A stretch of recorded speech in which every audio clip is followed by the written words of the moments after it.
And we're all too familiar with stories about public schools indoctrinating our children with ideology, like Montgomery County and Mahmoud, or famously Loudoun County.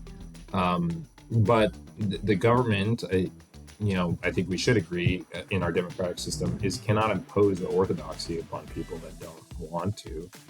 It shouldn't be able to silence pro-life or religious views.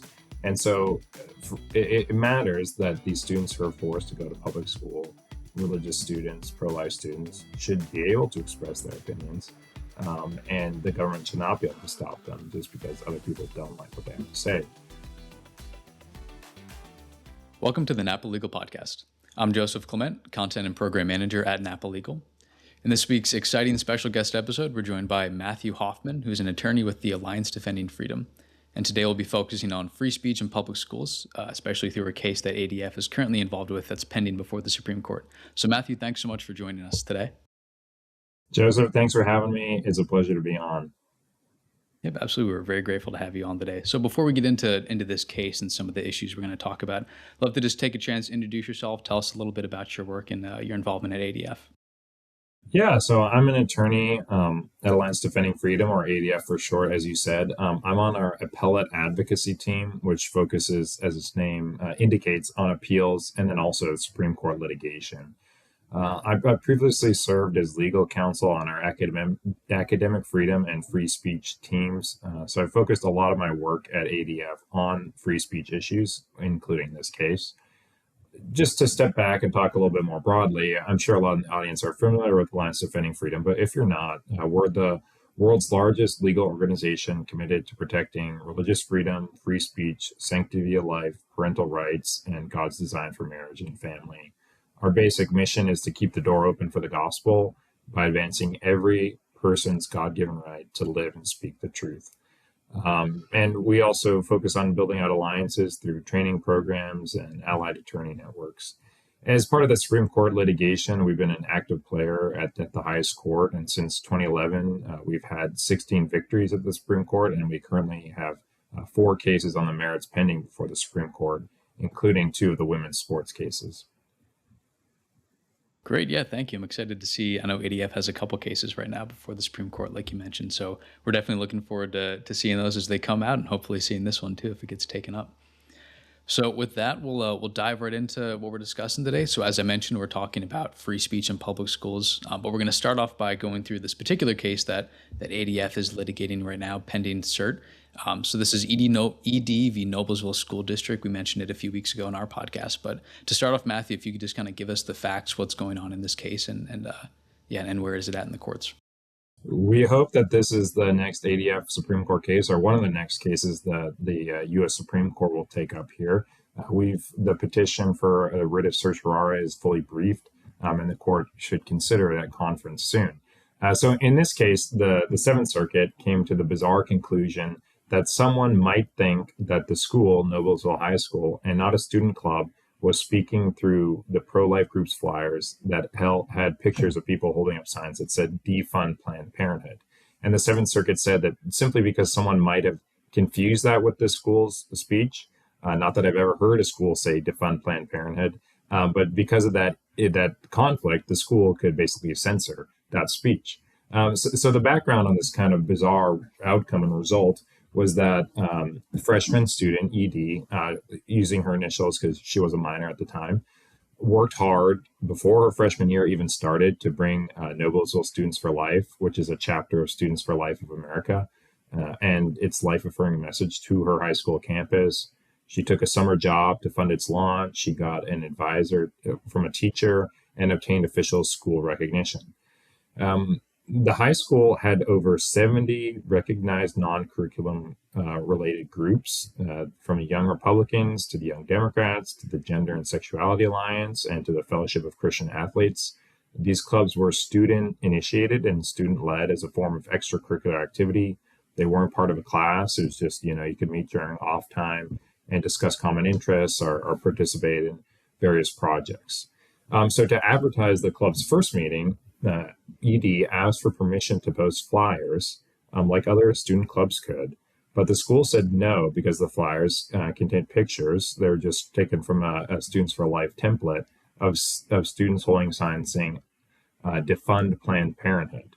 And then, in an unprecedented move, the school then revoked the club's recognition because of the, quote, political content of the flyers. They didn't want that political message in school. They had an unwritten policy of prohibiting the political content on flyers for these student-run and student-initiated clubs.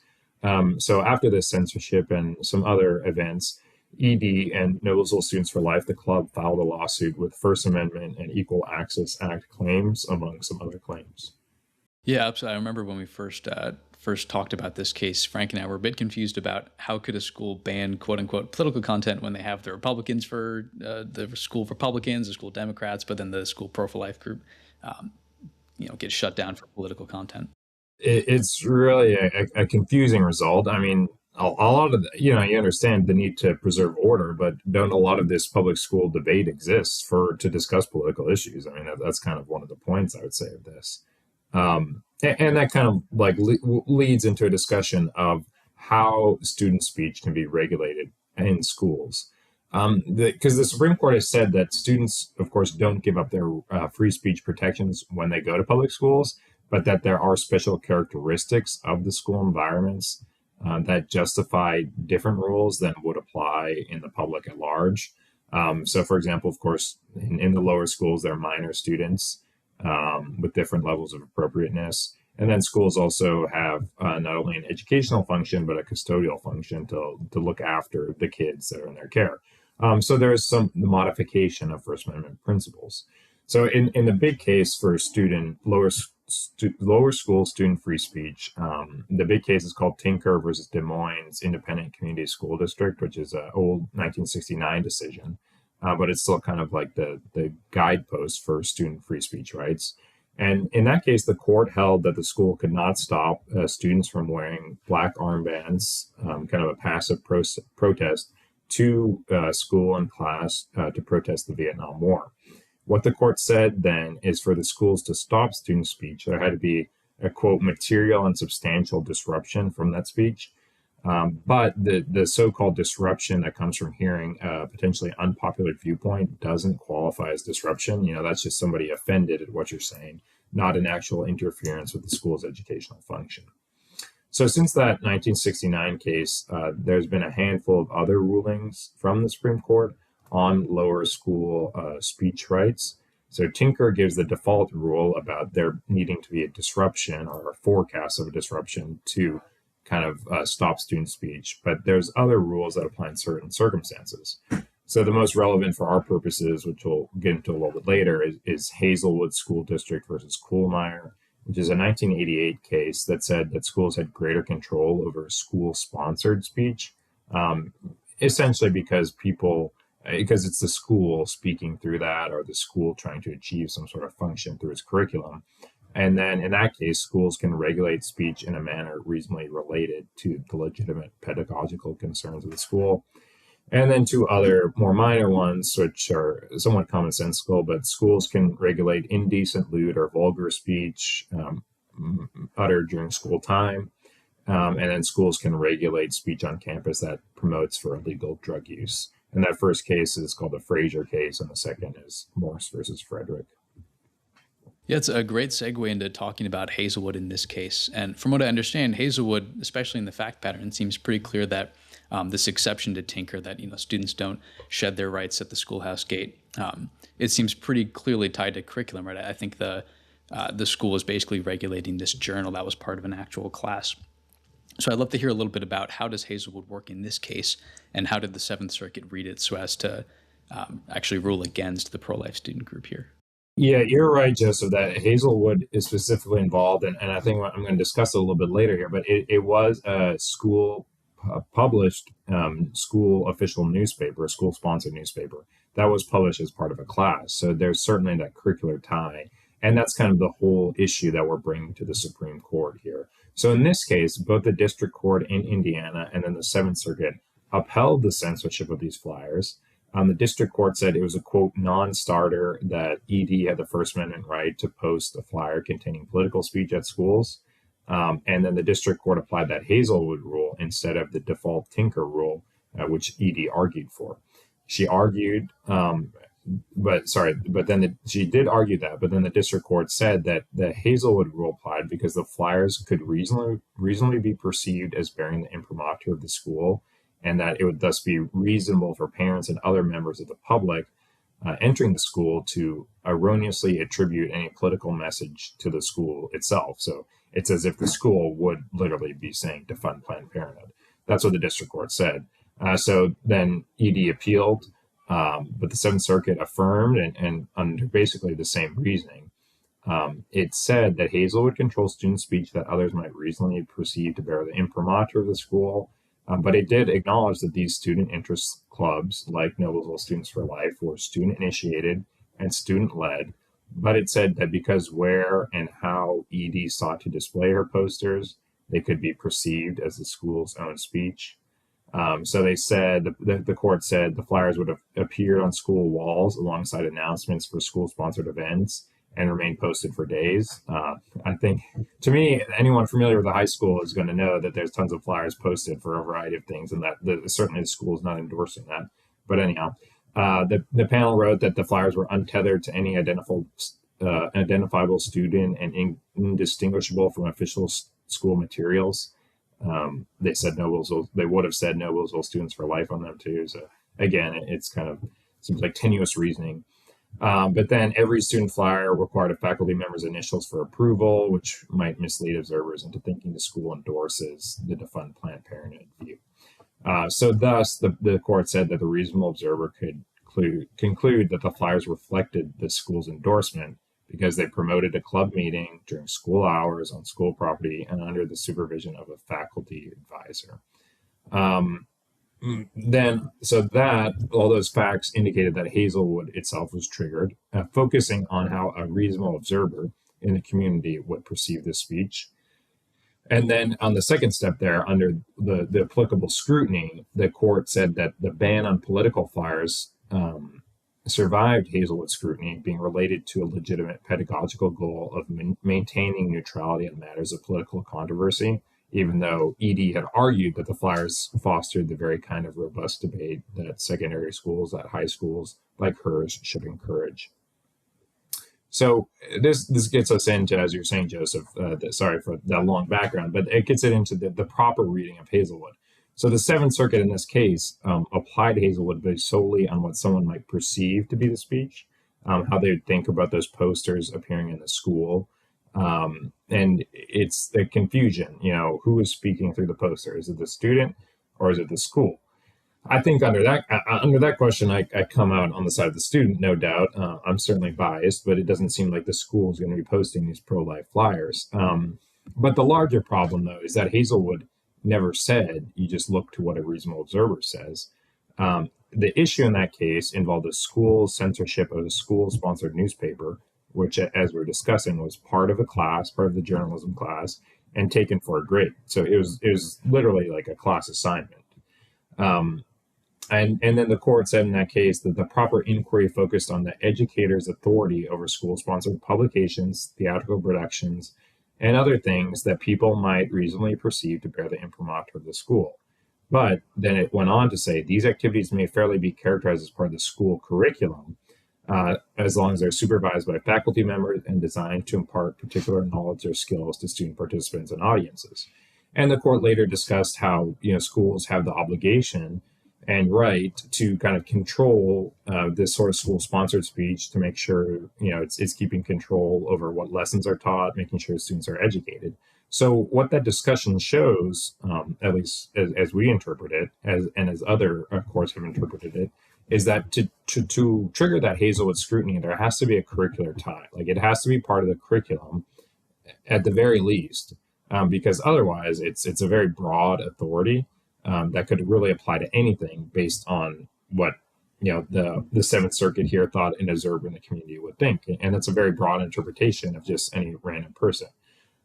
So that proper interpretation, and it makes sense that it would apply to curricular speech. What a student writes in an essay, or how a student answers a question on a test. When the teacher calls on you to answer what 2 + 2 is, you can't say I have a First Amendment right against compelled speech. There's a function of the school there that's necessary for it to operate. Because they have the essential function of transmitting knowledge, they have to have a means to assess students. But that imprimatur language of what a person might perceive happened within that curricular discussion. Yeah, so based on your explanation there, it really does sound like the Seventh Circuit, took the logic of Hazelwood that's very clearly tied to curriculum and just stretched it to cover really anything that a quote unquote reasonable observer could deem to be part of bearing the imprimatur of the school. And on one hand, it makes sense that Hazelwood, like you said, can regulate curriculum, right? A student probably can't say, I think the answer to this math problem is, Jesus, and therefore I should have an A on this test because of my constitutional rights. There is some need for curricular regulation. But like you mentioned, this seems to be a pretty big stretch of Hazelwood. So I'd love to hear a bit about, are there other courts that apply Hazelwood this way, and why this is so important for the case to take up this claim if there is? Right. There's a circuit split on this issue of whether or not it has to be curriculum related speech to trigger the lower Hazelwood scrutiny as opposed to that Tinker rule. So we've identified a 3-1-2 circuit split over when Hazelwood applies. So three of those circuits, the 5th, 7th, and 10th, apply it, like the 7th in this case, to some speech someone might erroneously think to be the school endorses. And that, as we've been discussing, divorces Hazel reference from the school's imprimatur from its connection to the school-specific curriculum. And that leads to the strange results discussed.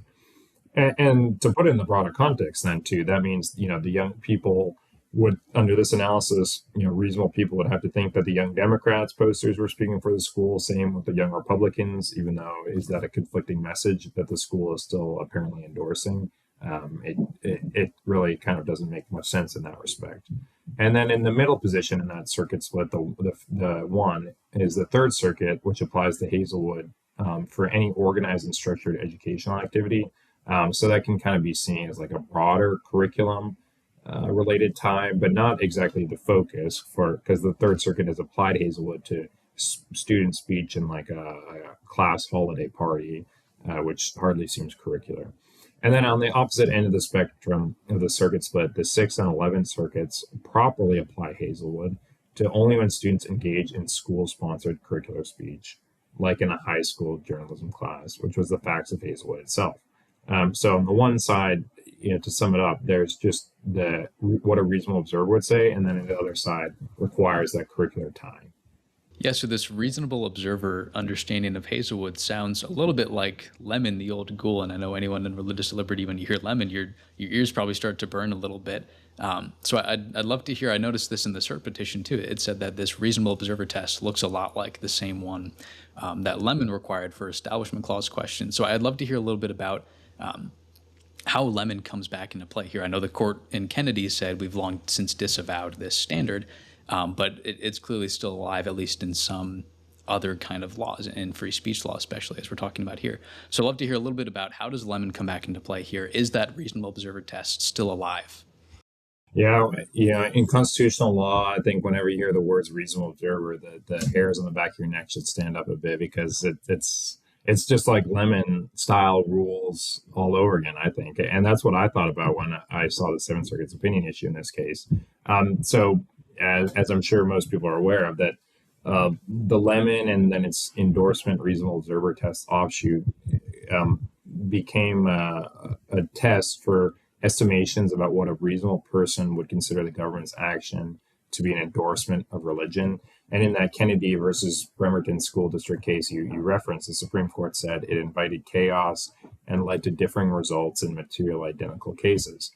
Because it basically focused on what the individual district court judge or a panel of appellate judges would think the reasonable observer to believe.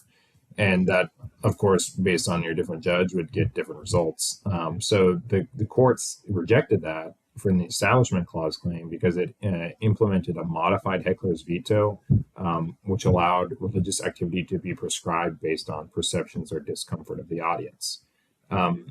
The problems with this test, in my view, are the exact same, and this is what the cert petition raises, is that what a reasonable observer perceives from something creates the same heckler's veto under the Lemon regime.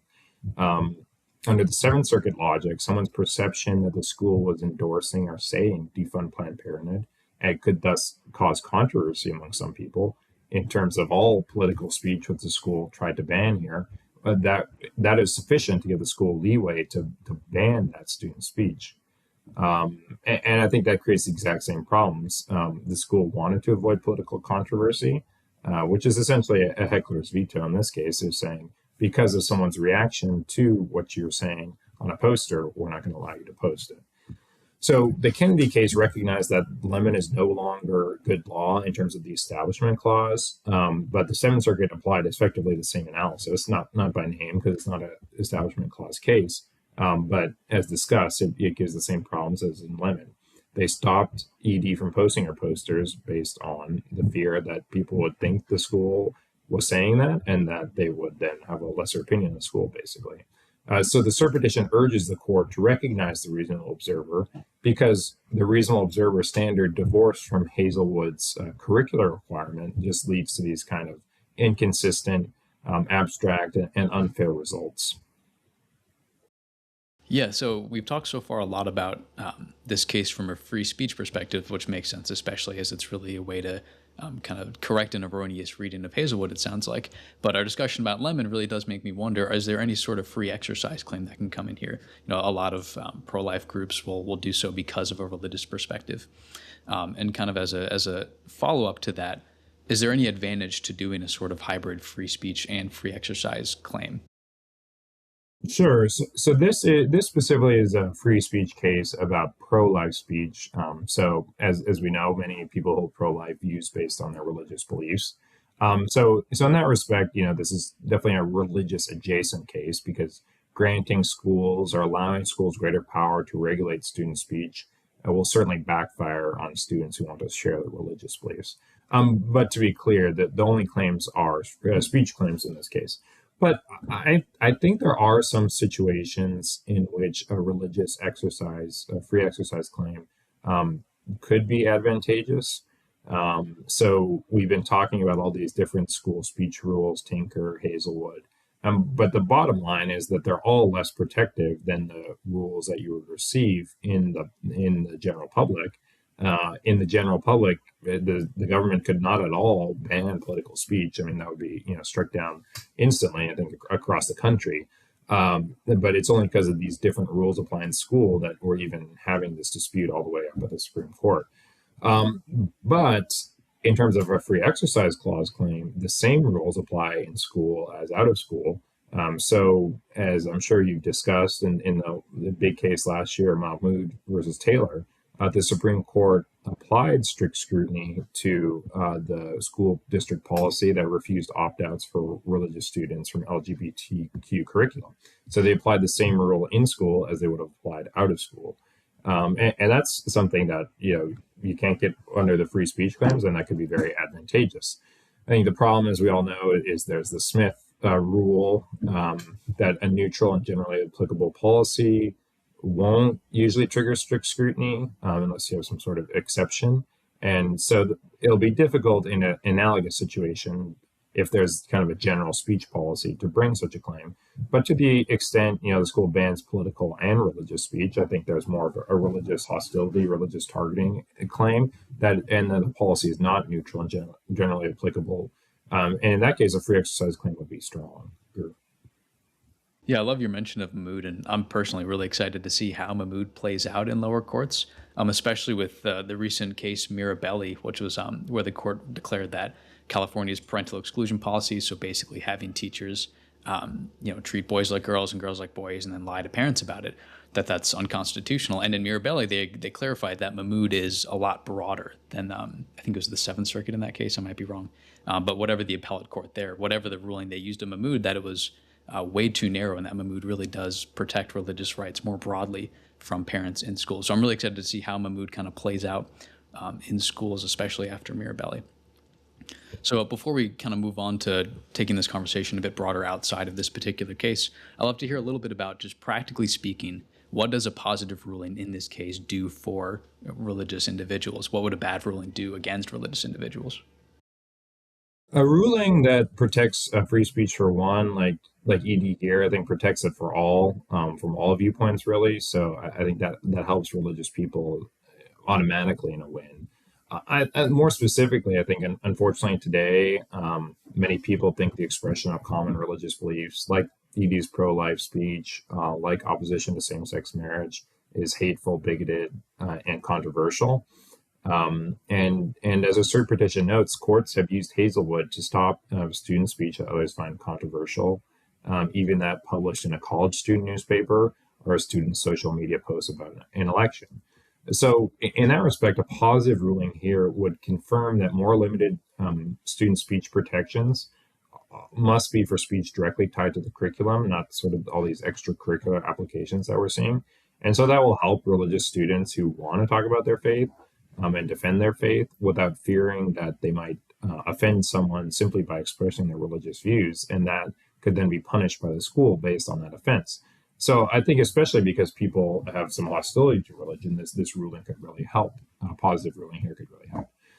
On the flip side, the loss would allow schools greater leeway to stop student speech, which is what happened in the Seventh Circuit here, and stop them from expressing certain kind of views simply based on someone's reaction or the so-called, perceptions of a reasonable observer, and that would be to the detriment of religious students.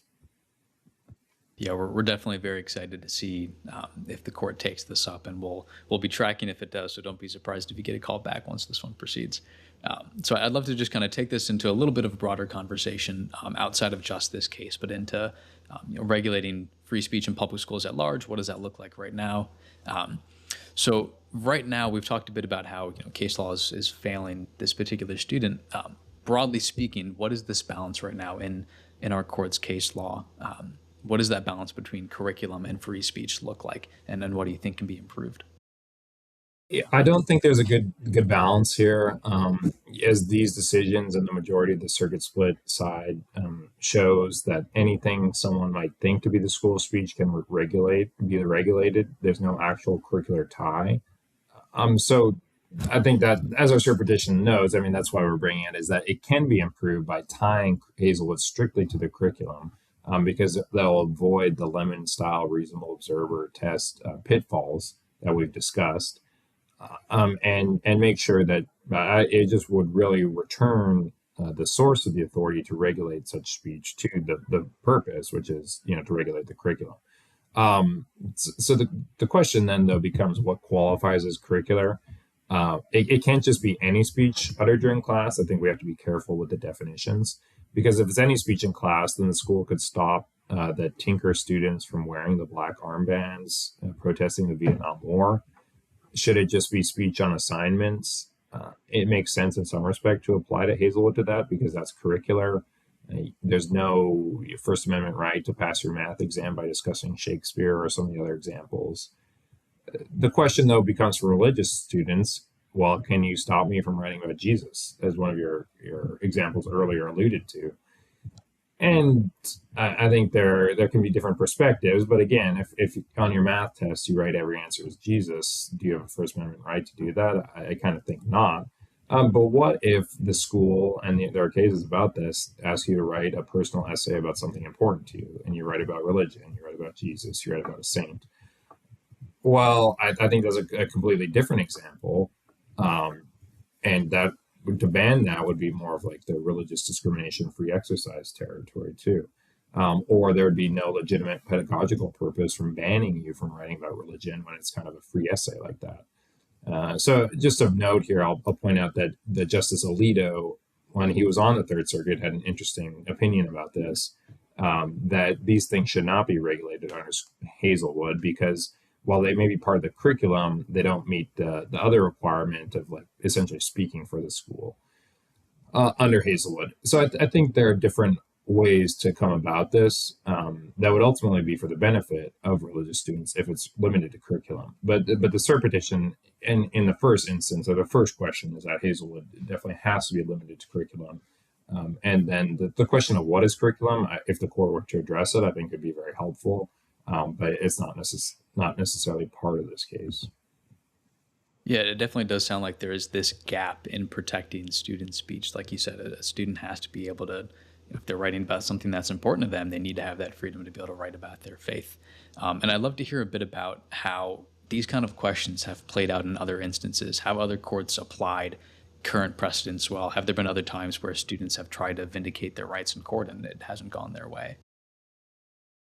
Unfortunately, school speech cases in the lower courts are a bit of a mess because you don't have the kind of categorical rules like you do in other First Amendment contexts, although that's a different analysis for different free speech claims. But I think it's a little bit more simpler outside of school. But because there are these different rules in school, and because they're kind of like very capacious and malleable terms, like what is a substantial disruption? What is the imprimatur of a school? What does a reasonable observer think? And these cause questions and legitimate questions because they're kind of difficult terms in the lower courts that lead to divergent results. And so, just as by way of an example, I think there are these T-shirt cases, which would fall in general under the Tinker rule, but the courts have just kind of applied different interpretations of that rule, or just differing in terms of what is a substantial disruption. So ADF litigated the recent LM versus Town of Middleborough case, in which the First Circuit upheld the school district stopping a student from wearing a T-shirt that said there are only two genders. But the Seventh Circuit, which is the court in this case, had previously said a student could wear a T-shirt that said "Be happy, not gay," in response to kind of this pro-gay, pro-LGBTQ advocacy. So this kind of seemed like opposite results, but allowed both, or one was allowed and one was not allowed under the same Tinker rule. And so that just shows how there are inconsistent results, because there's a lot of difficulty in interpreting these terms and in the school context. Yeah, so moving away from a bit of this kind of, like you were summarizing, messy-ish case law, especially as lower courts apply it on free speech, is there anything legislatively that can be done to protect student speech? I know from the religious perspective, would a state or federal RFRA factor in at all, Religious Freedom Restoration Act? I do think the legislation could be helpful because of the problems just discussed, and these are terms that are difficult for courts to apply. And that makes it even more difficult for a student who wants to wear a T-shirt to school. They don't know if they're going to go in there and be punished, and that punishment is going to be upheld because of they're just in a different state than another student who's wearing the same shirt.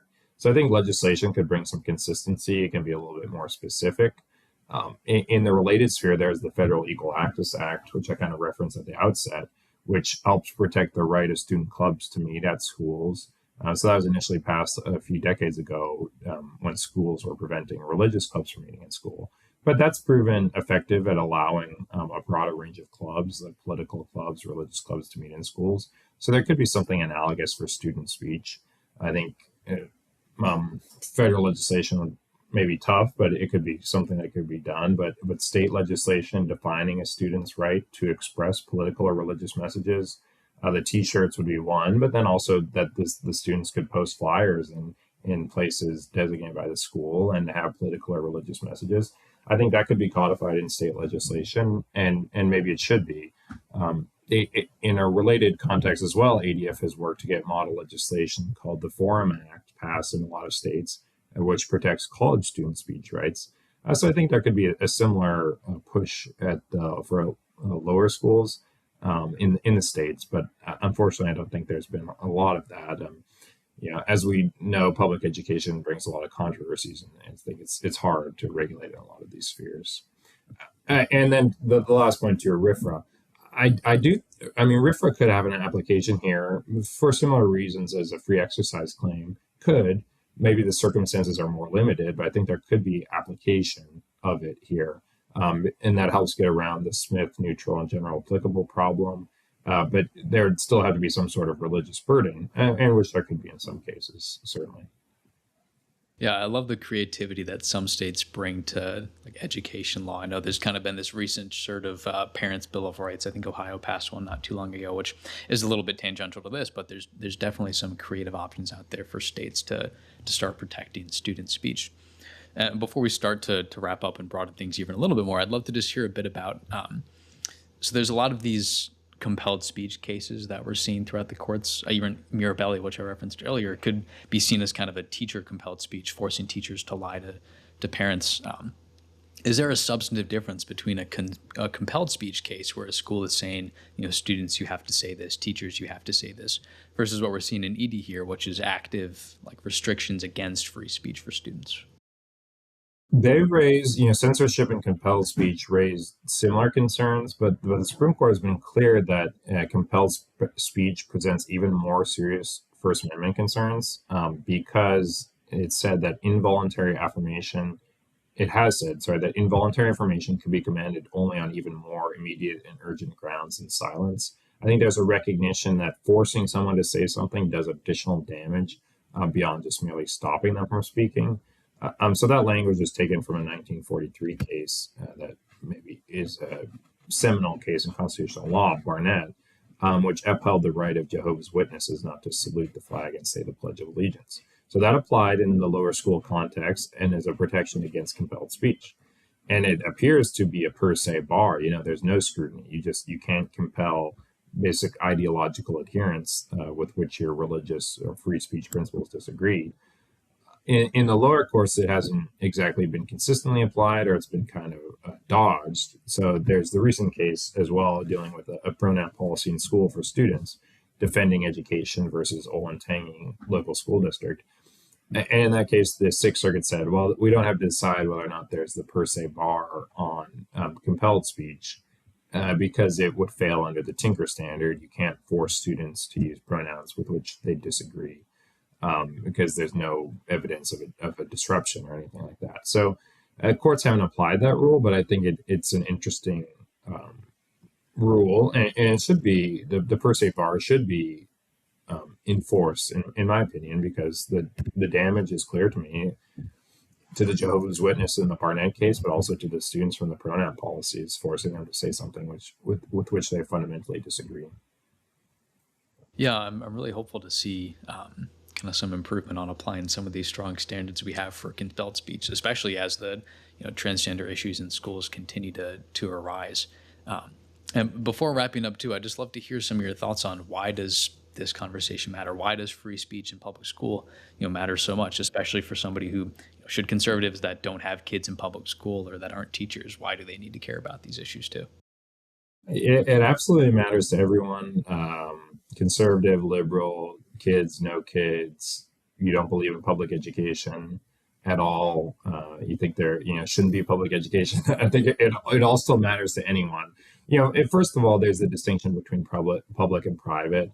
So private schools, Catholic schools, other religious schools, can and should be able to operate consistent with their religious beliefs. So a Catholic school can have a speech code, where you have to be respectful and, not take the name of the Lord in vain, etc. And that's perfectly acceptable. I think that should be encouraged, really, because that's a private school operating in accordance with its faith for students who want to go there voluntarily. But public schools are different. Like them or love them or hate them, they're a fact of life. And I don't think they're going anywhere anytime soon. Children are forced to attend. Many parents don't have viable alternatives, even if they don't want to go to public school, but it's a criminal offense not to go to public school. And we're all too familiar with stories about public schools indoctrinating our children with ideology, like Montgomery County, Mahmoud, or famously Loudoun County. But the government, I think we should agree in our democratic system, cannot impose the orthodoxy upon people that don't want to. It shouldn't be able to silence pro-life or religious views. And so it matters that these students who are forced to go to public school, religious students, pro-life students, should be able to express their opinions. And the government should not be able to stop them just because other people don't like what they have to say. And so they shouldn't be alienated from public schools, but also allowing these students to speak up freely, hopefully will draw more people to the cause, allow them to persuade other people, and expose other students who maybe are, have been under the indoctrination or ideology in some public schools, but expose them to views that they might not otherwise be familiar with, and allow them to hopefully come around to the truth. So I do think it's an important issue in public schools. I think all conservatives should care. Again, because the majority of students go to public school, a lot of them don't have the choice. And so it's really to help the next generation work out of indoctrination or prevent them from being indoctrinated in the first place. And I think there are a variety of problems with public education, but one way we can support them is supporting or defending brave students like ED in this case, who stood up for a potentially unpopular viewpoint. Yeah, absolutely. The case name has eluded me, but I know courts have called the public schools and schools at large the democracy, the nurseries of democracy. And if our students aren't able to act in a democratic manner, then something needs to be corrected, not just for the students, but for democracy at large. So Mathew, thank you so much for joining us. Before we wrap up, anything we haven't touched on that you'd want to address, any kind of parting shots or parting thoughts? I think it's important that students have the right to speak freely. Schools exist to promote this dialogue, especially the public schools. As you said, that the nurseries of our democracy. And so all viewpoints should be tolerated in public schools, and someone shouldn't be stopped from speaking just because of the confusion from some other people about who is speaking. Absolutely. Thank you again so much, Mathew, for joining. Don't be surprised if there's a call back as this case continues to go. I certainly am hoping for a call back, and I appreciate it, Joseph. Yeah, thank you again so much. So grateful to have you. And to wrap up, to our listeners, thank you for joining us for this episode of the Napa Legal Podcast. If you enjoy the content we're putting out, we would appreciate it if you like this podcast and subscribe to our channel on YouTube, Spotify, or wherever you're listening. And we hope that you'll join us next week as we continue to highlight and discuss some of the most important ongoing legal issues that affect religious liberty and the work of faith-based nonprofit organizations. We'll talk to you next week. Thank you for joining us, and God bless.